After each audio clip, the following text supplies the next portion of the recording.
ఒకసారి ఈ వీడియో చూడండి. 27 ఏళ్ళైంది సామ్రాజ్యాన్ని స్థాపించడానికి.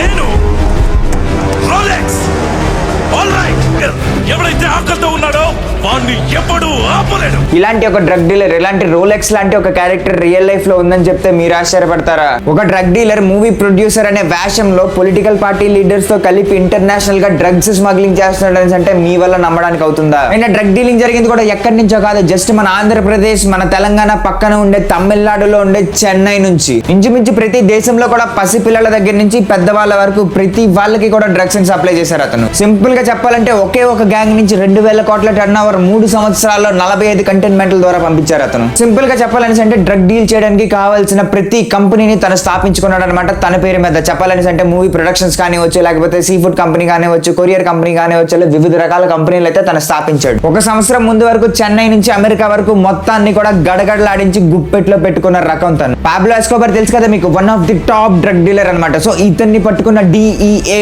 డ్రగ్ ఎన్ఫోర్స్మెంట్ అడ్మినిస్ట్రేషన్, సో ఈ అడ్మినిస్ట్రేషన్ ని గడగడలాడించాడు అనమాట. సో ఈ రేంజ్ లో, ఇంటర్నేషనల్ రేంజ్ లో, రోలెక్స్ లెవెల్లో డ్రగ్స్ ని సప్లై చేస్తున్న వ్యక్తి కోసం నేను మీకు చెప్పకపోతే ఎలా చెప్పండి? సో ఈ రోజు మనం మాట్లాడే వ్యక్తి వచ్చేసరికి జాఫర్ సాదిక్ అబ్దుల్ రెహమాన్. ఇంకెందుకు లేట్, ఆలస్యం చేయకుండా వీడియోలోకి వెళ్ళిపోదాం. Hello everyone, I'm Siddharth. Let's dive into the video.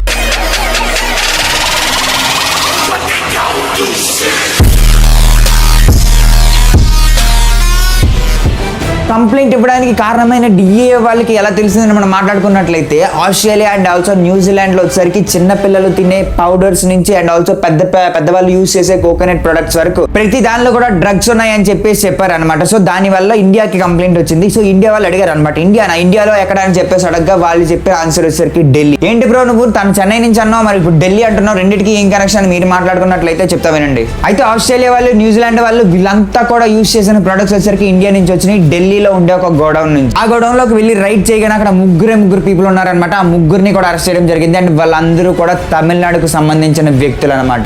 మేము జస్ట్ ఆట బొమ్మలు మాత్రమే, తమిళనాడులో ఉండే ఒక పెద్ద తల మా వెనకతలు ఉందని చెప్పారనమాట వాళ్ళు. అయితే పోలీసులు ఎవర్రా పెద్ద తల అని అడగగానే వాళ్ళు చెప్పిన సమాధానం జాఫర్ సాదిక్ అబ్దుల్ రెహమాన్. అయితే అరెస్ట్ అయిన ముగ్గురు తమిళియన్స్ కూడా ఇంటర్నేషనల్ గా సప్లై అయ్యే ప్రొడక్ట్స్ ఉంటాయి కదా, చిన్నపిల్లల దగ్గర నుంచి పెద్దవాళ్ళు వాడే కోకోనట్ సంబంధించిన ప్రొడక్ట్స్ వరకు. సో వాటిలో వచ్చేసరికి ఒక దారుణమైన డ్రగ్ నైతే కలుపుతున్నారు అనమాట. ఆ డ్రగ్ పేరు వచ్చేసరికి సూడోఫెడ్రైన్. ఒక కేజీ డ్రగ్ వచ్చేసరికి 1.5 కోటి ఉంటది. సో అలాంటి ఒక కాస్ట్లీయెస్ట్ డ్రగ్ తో వాళ్ళు డీల్ చేస్తున్నారు అనమాట. ఇన్ఫాక్ట్ చెప్పాలని అంటే దానికి కేసు కూడా చాలా దారుణంగా ఉంటుంది అనమాట. మీ దగ్గర కానీ 0.1 గ్రామ్స్ ఆఫ్ సూడోఫెడ్రైన్ దొరికినట్లయితే మీకు 20 కేజీల గాంజాని స్మగ్లింగ్ చేస్తే ఎలాంటి శిక్ష వేస్తారో అలాంటి శిక్ష వేస్తారనమాట. అండ్ ఆల్సో దీనికి సంబంధించిన రా మెటీరియల్ మొత్తం కూడా స్మగ్లింగ్ అవుతుంది ఇండియా నుంచే అని చెప్పేసి వాళ్ళైతే NCBకి కంప్లైంట్ అయితే ఇచ్చారనమాట. అయితే NCB వాళ్ళు ఢిల్లీ పోలీస్ తో కలిపి మొత్తం కూడా ఇన్వెస్టిగేషన్ చేసి ముగ్గురిని పట్టుకుంటే ఆ ముగ్గురు కూడా చెప్పిన పేరు జాఫర్ సాదిక్. ఇన్ఫాక్ట్ చెప్పాలని అంటే తమిళనాడులో ది ఫేమస్ పార్టీ అయిన DMK, సో ఈ పార్టీ కూడా దానిలో ఉందని చెప్పేసి, జాఫర్ తో కనెక్షన్స్ ఉన్నాయని చెప్పేసి ఉందన్నమాట. మీకు ఇంకా బల్ల గుద్ది చెప్పాలని అంటే ఈ జాఫర్ అనే వ్యక్తి DMK పార్టీలోనే మెంబర్ అనమాట. ఆ ముగ్గురిని పట్టుకున్నారని చెప్పాను కదా. సో ఆ ముగ్గురిని పట్టుకున్న తర్వాత వాళ్ళు చెప్పినట్టు 2000 కోట్ల స్మగ్లింగ్ అనేది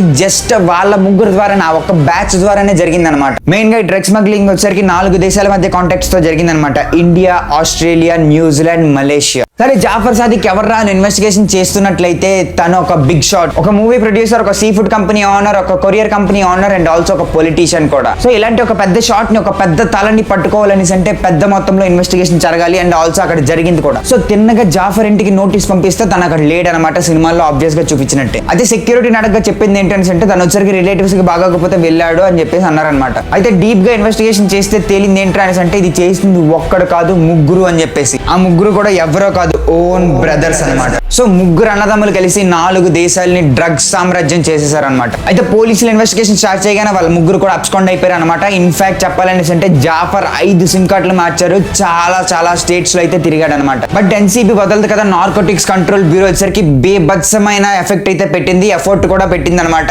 ఫైనల్ గా 1 వీక్ తర్వాత పట్టుకున్నారు వాళ్ళు. బట్ ఇక్కడ కూడా మెయిన్ ట్విస్ట్ ఏంటంటే జాఫర్ ని మాత్రమే పట్టుకున్నారు, మిగతా ఇద్దరు కూడా ఇంకా అబ్స్కాండ్ లోనే ఉన్నారనమాట. సో ఈ జాఫర్ ని పట్టుకున్న తర్వాత DMK పార్టీ మీద చాలా ఎలిగేషన్ నోటిఫికేషన్స్ వచ్చాయన్నమాట. 7 లక్షల రూపాయలు జాఫర్ వచ్చరికి డిఎంకే పార్టీకి ఇచ్చాడు అని చెప్పేసి. అమౌంట్ పెద్దదైనా చిన్నదైనా సరే 7 లక్షల రూపాయలు ఇచ్చాడు అనేసి అంటే జాఫర్ కూడా అందులో మెంబరే, డిఎంకే పార్టీకి కూడా ఇందులోని వాటా ఉందని చెప్పేసి చాలా మంది అనుకుంటున్నారు. సో అదనమాట Jaffer Sadiq Abdul Rahman drug case, drug dealer case, the real Rolex case వచ్చేసరికి. ఈ కేసు కంప్లీట్ గా 2023లోనే జరిగింది. అండ్ ఆల్సో జాఫర్ ని పట్టుకోవడం కూడా జరిగింది. 5 సిమ్ కార్డులు మార్చిన ఎలా పట్టుకున్నారు అంటే ఎన్ని సిమ్ కార్డులు మార్చినా సరే డివైస్ మార్చలేదు, డివైస్ ద్వారా పట్టుకోవడం అయితే జరిగింది అనమాట. అసలు చాలా దేశాలకి డ్రగ్ డెన్ గా మన ఇండియా ఉందని చెప్తుంటే మీ ఫీలింగ్ ఎలా ఉందో చెప్పండి. నేను ఆల్రెడీ డార్క్ వెబ్ కోసం ఒక వీడియో చేశాను అనమాట. అందులో కూడా డ్రగ్స్ కోసం చాలా వరకు ఇన్ఫర్మేషన్ చెప్పారనమాట. ఇండియాలో చిన్న పిల్లల దగ్గర నుంచి పెద్దవాళ్ళ వరకు ప్రతి వాళ్ళు కూడా చాలా చాలా వరకు డ్రగ్స్ కి అడిక్ట్ అయిపోయి ఉన్నారు. ఇన్ఫాక్ట్ అది ఒక పర్టికులర్ స్టేట్ అని చెప్పలేం, ప్రతి స్టేట్ లో కూడా ఇదే జరుగుతుంది. ఇలాంటి జాఫర్ సాదిక్ అబ్దుల్ రెహమాన్ లో ఉన్నంత వరకు అది అలాగే అవుతుంది, అది ఆగే ప్రసక్తే లేదనమాట. సో అది ఆగాలనేసి అంటే ఇలాంటి జాఫర్ సాదిక్ లో అంతం అవ్వాలి. అండ్ ఆల్సో ఇండియాలో ఎవరిని కూడా డ్రగ్ అనే పదం కూడా తాకనివ్వకుండా చేయాలన్నమాట. సో ఇతని మీద, ఈ స్టోరీ మీద, ఇండియాలో జరుగుతున్న డ్రగ్ ట్రాన్సాక్షన్స్, డ్రగ్ డీలింగ్స్ మీద మీ అభిప్రాయం ఏంటో కింద కామెంట్ చేయండి. అండ్ ఆల్సో ఇక్కడ వరకు చూసారని అంటే ఏదో ఒకటి తెలుసుకోవాలన్న ఇంటెన్షన్ అయితే మీలో చాలా ఉంది, అది నాకైతే అర్థం అవుతుంది. సో ఆ ఇంటెన్షన్ అయితే మీరు వదులుకోవద్దు, ఛానల్ సబ్స్క్రైబ్ చేసుకొని పెట్టుకుంటే ఆ ఇంటెన్షన్ పోకుండా చూసుకునే బాధ్యత అయితే నాది. సో అదనమాట వీడియోకి. వీడియో నచ్చితే like, share and subscribe. Thanks for watching. Signing off.